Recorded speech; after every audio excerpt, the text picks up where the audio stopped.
Well, we know the Tartan Army have got enough character about them, we can see it down there for ourselves, but can you tell us a wee bit about some of the characters that you coached in Scotland over the years and a few of the stories associated with that, the ones that you can tell? Well, too many I can't tell, and some I can tell.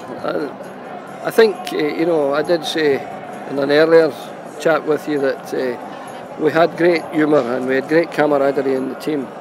And of course, one of the guys responsible for that is the current Rangers manager, Ali McCoist, or Alistair McCoist as he likes to be called. Now he was, unbelievably humorous, spontaneous humour. And I remember us after a game. I can't remember what it was, Lithuania, Latvia. It was a disappointing 0 each, I think, abroad. And the players were a bit despondent, and then he used to have a bit of banter with the Celtic boys. So he would turn to John Collins. John, when you're playing with that Celtic lot, how many folk watch you?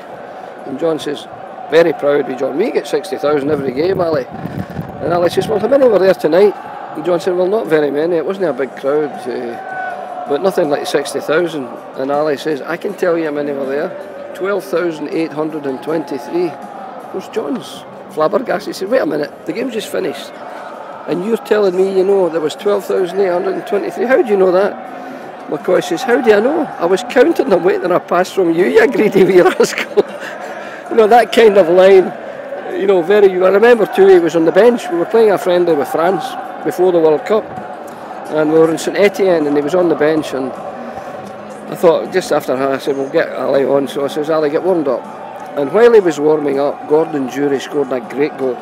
It was a marvellous goal.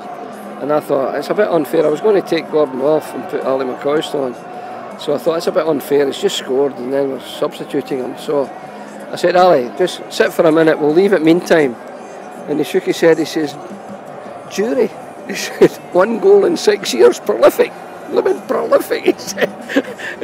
But, you couldn't be angry with Ali. And another one too, in that same game, I said to Craig Burley, you must mark Zidane and make sure Zidane.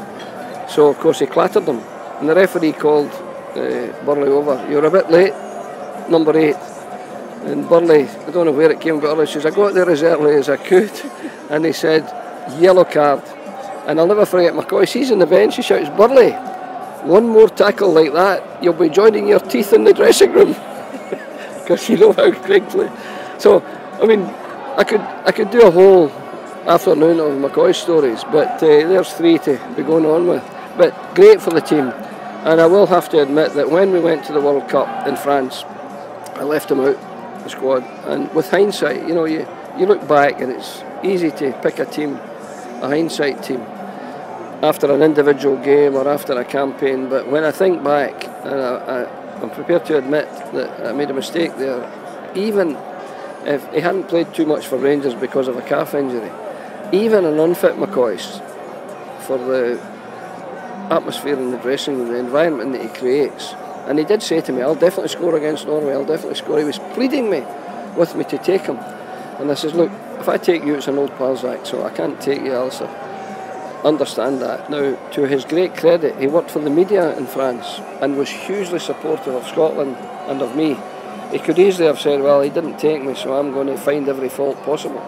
He's the opposite type of mentality, Ali McCoist, so no one will ever say, in my hearing, a word against him.